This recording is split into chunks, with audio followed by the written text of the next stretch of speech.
Ah oui, moi c'est un coup de gueule. Et où sont les 15 000 places de prison prévues chaque année, à chaque mandature, par la gauche et la droite. Et là, je reviens sur, en ce moment, au Parlement, on débat sur un projet de loi sur la justice, qui est assez technique, sur l'encadrement du travail en prison, sur l'enregistrement et la diffusion des auditions.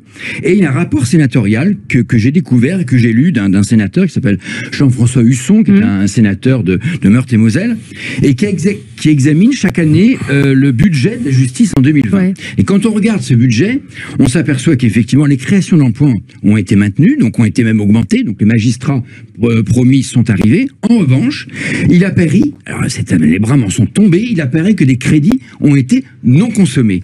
Notamment, alors sur l'aide juridictionnelle, c'est un peu normal, parce que pendant la période Covid, il y a eu moins d'affaires, donc il y a eu moins d'aide juridictionnelle, mais sur les crédits d'investissement, 652 millions. Et quand on regarde un peu, donc 650 millions, c'est du crédit immobilier, donc des créations de places de prison, et donc des prisons elles-mêmes.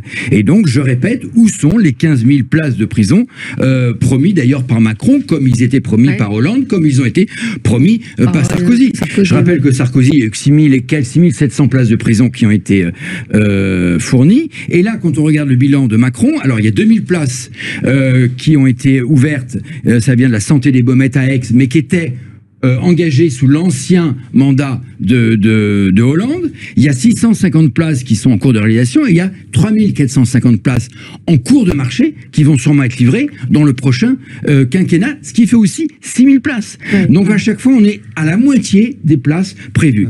Et quand on dit que on est inquiet sur la réponse pénale, qu'il y a une surpopulation dans les places de prison, que la réponse pénale n'est pas toujours à la hauteur des faits, enfin, moi, j'estime que la meilleure des réponses pénales aujourd'hui, c'est l'enfermement, c'est la prison, c'est c'est-à-dire l'exécution de la peine. C'est ce que dit, c'est ce qu'évoque Xavier Bertrand. J'entendais l'autre jour, il évoquait ce qui se passe, je crois que c'est aux Pays-Bas, où toute condamnation fait l'objet d'un enfermement.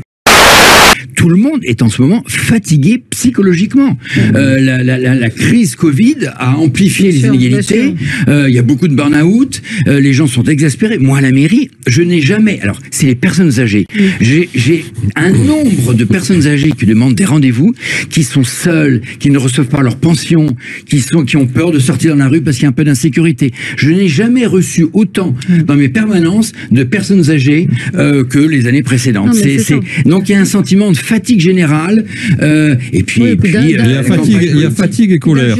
Oui, la fatigue et colère. Mais quand je dis fatigue, c'est qui traduisent la même distanciation par rapport au pouvoir. Une détresse psychologique. Mais ce qu'évoquait Kevin, parce qu'on parle toujours effectivement, et c'est très bien ce chèque énergie, mais ça va toucher tout le monde. Une auditrice qui dit c'est marrant, je vous écoute, je suis en train de chercher des chaussettes et une bouillotte parce que je veux pas monter le chauffage. On le voit tous sur notre facture. Moi, j'ai ma facture.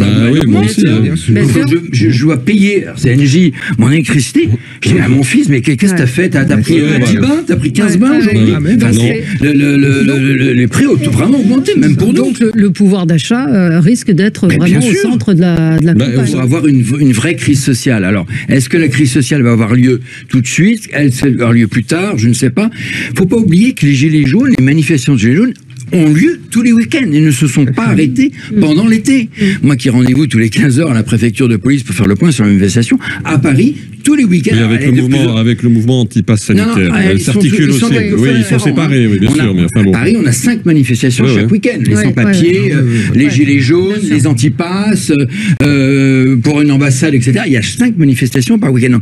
Est-ce qu'elle prendra la forme d'une grande manifestation? Je ne sais pas. Elle prendra en tout cas pas la forme de blocage des transports, parce que ça, c'est plus à la mode, et ça pénalise finalement ceux qui vont travailler. Je ne sais pas, mais aujourd'hui, effectivement, tous les ingrédients sont quand même là pour que demain, il y ait une nouvelle manifestation de gilets jaunes.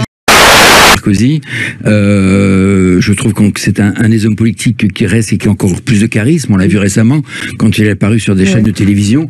Tout le monde dit, même s'il était mal rasé, même si, etc. Alors, tout le monde a dit quel charisme, il prenait les sujets à bras-le-corps, il y avait une passion chez lui, et on ne retrouve pas cette passion, excusez-moi, ni chez aucun des candidats aujourd'hui à la présidentielle. Donc voilà. L'homophobie est en hausse. Les actes d'agression contre les homosexuels sont en hausse depuis quelques années, alors qu'on pourrait penser qu'on vit quand même une société beaucoup plus ouverte, beaucoup plus open, et finalement les agressions sont de plus en plus importantes. Et beaucoup d'associations, alors il y a le refuge, il y a plein d'associations. Elles sont peut-être aussi plus dénoncées. Oui. Elles sont peut-être plus dénoncées. C'est plus facile effectivement d'aller porter plainte aujourd'hui dans un commissariat qu'on le faisait avant.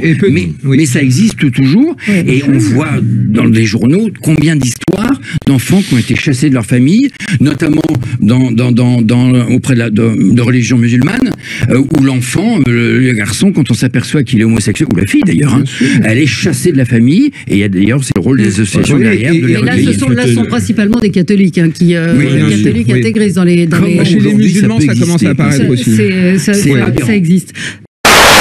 Qui est arrivée au tribunal avec vêtue de grandes marques de vêtements, puisqu'on sait qu'elle est sponsorisée aujourd'hui par des grands couturiers, ce qui est un scandale, et elle pose dans les journaux pour des grandes marques de haute couture. Voilà, de vrai marketing. Alors, il paraît même Massa Traoré se rend à la Fashion Week au nom de son frère. Son frère, voilà, j'ai vu qu'elle y était allée. Elle pose avec des grands couturiers. Mais voilà, donc c'était mon coup de gueule. Voilà, je vous propose qu'on marque une